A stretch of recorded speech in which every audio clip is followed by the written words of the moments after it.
Hey, this is Time Bomb, and if it's your first time checking out the channel, hit that subscribe button to catch all the updates.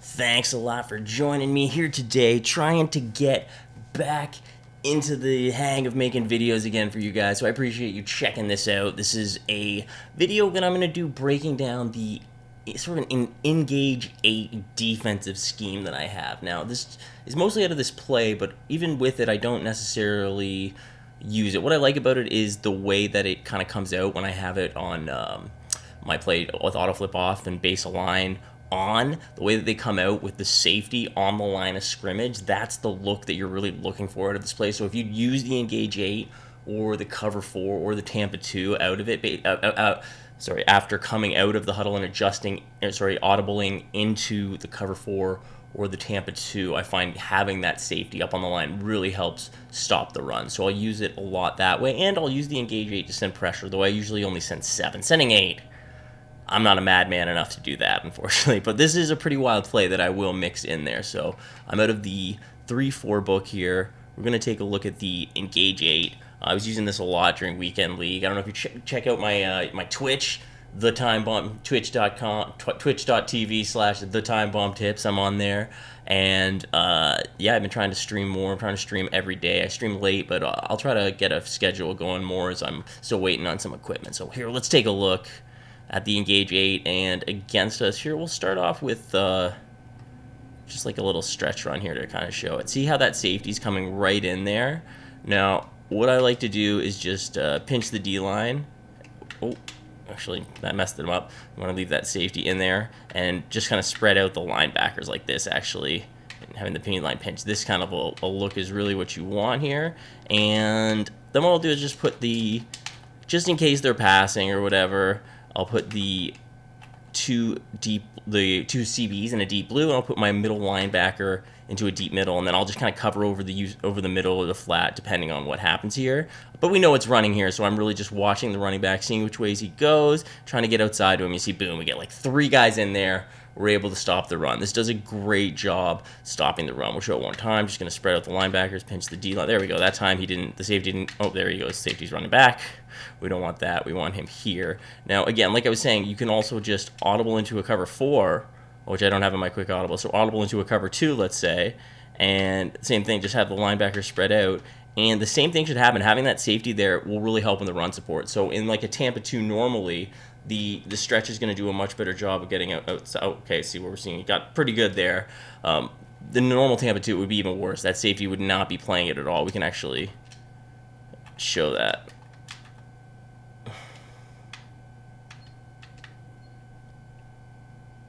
So this is just a normal Tampa 2 with the safety backed up.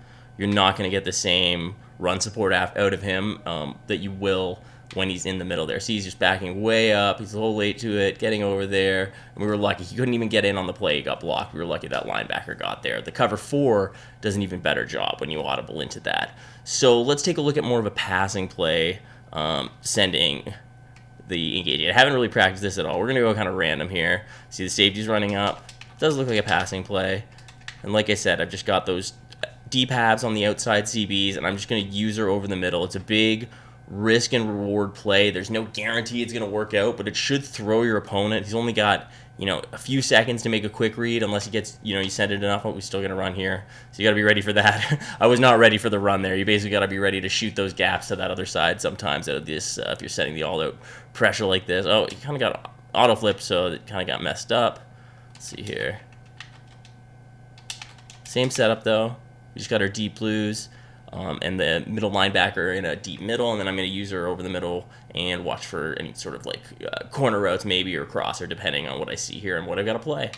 Just watching over the middle. He's going to get that throw off, but see, he had to throw it so quick. He threw it right to that safety, so he's able to jump that and make a play. I got a lot of sacks, picks, can stop the run with it. The thing is to remember, though, is that you don't want to use it too much, and that's why I was talking about the cover 4 and the cover 3. You want to have those in your quick audibles so you can just kind of get into them very quickly. So you'll have a Tampa 2, a cover 4 just there so you can jump into them. So like I said, you come out in the Engage 8 and then automatically he's going to drop into that spot, and then you can kind of, well, they're not base aligned, you kind of want to have them base aligned as well. So he's going to drop into that spot there, though, right on the line, and then you cover into your cover 4. So he's still going to play, you know, a deep middle or whatever you want him to play. You can put, you know, B onto the halfback, and then you're going to use her on the other side, or however you like to do it. Maybe you like to use her middle linebacker, and you might man him, whatever the case may be. You get into that cover 4, and after they've seen that engage 8, it kind of throws them off because they're expecting you to blitz when you're in this setup. They're not expecting that safety to drop back into coverage. You kind of watch the side away from him. They try to check down low. You've got coverage there. It just kind of really makes it a lot tougher on your opponent. Gives you just a different look as well. And then if you're in this and you switch to the cover 4 and they run the ball, you're looking great for run support. You basically have that safety, again, right in there in the cover 4. So he should just jump right in the play, try to get involved and stop it. If they pass it, you've got, you know, decent coverage. A little deep there. I was a little messed up. I needed to play that corner, and I whiffed on that hit stick, but you get the idea. That's what you're trying to do. You're just throwing these weird looks at your opponent. It really throws them off. I had a lot of success in Weekend League doing this. So I can actually go over some of that footage that I have from Weekend League right here, actually. So we're going to start out with this one. See, we're just, boom, getting the hit stick in the backfield. Just like I was saying, Jamal Adams is lined up at the line there, and he's going to make that hit stick no problem. Here again, we're sending the all-out pressure, and hit a lot of room over there, but he couldn't get to it. Same thing here, in the red zone, around just past the 15-yard line. You know, I'm just seeing that motion over, so I'm thinking he's going to run to that side. And you see with my user, I commit, and luckily, I was there to cut him off with the user. I got blocked, and my defenders still get in. Here again, running to that away side, I shoot the gap. You do, something I should mention, you have to be ready for that because sometimes it is all on you to make the stop when they run to that left side. So yeah, I had to shoot the gap. I recognized that, got right in there, and stopped him in the backfield. He was very close to breaking it away.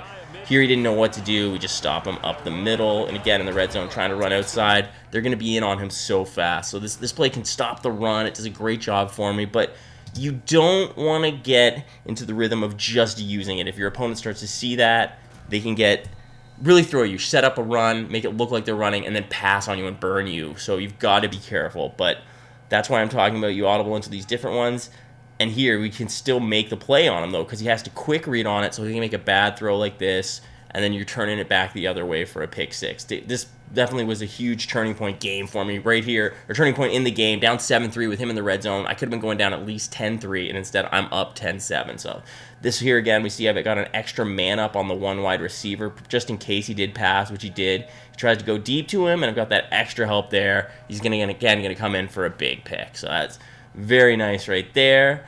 And here we go again, an all-out blitz. Pressure's getting in there. He's got to throw it because if not, he's going to take that sack. And again, I get a pick right over the middle with my user. So many times I just look right over the middle right away, and a lot of times they're just quick reading it to a tight end or a slant route that you can just jump like that. And if they're not ready for this play at all, maybe they're looking for the tight slots here. I like it against gun split as well.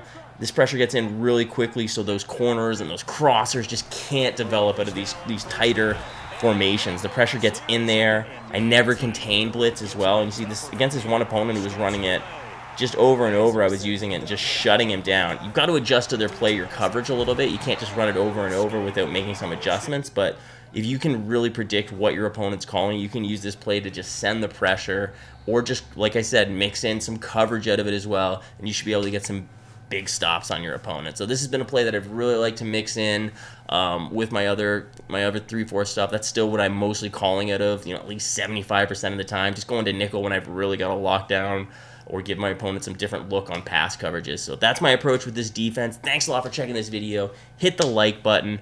I'm Time Bomb. You guys are awesome, and I will catch you later. Boom, boom.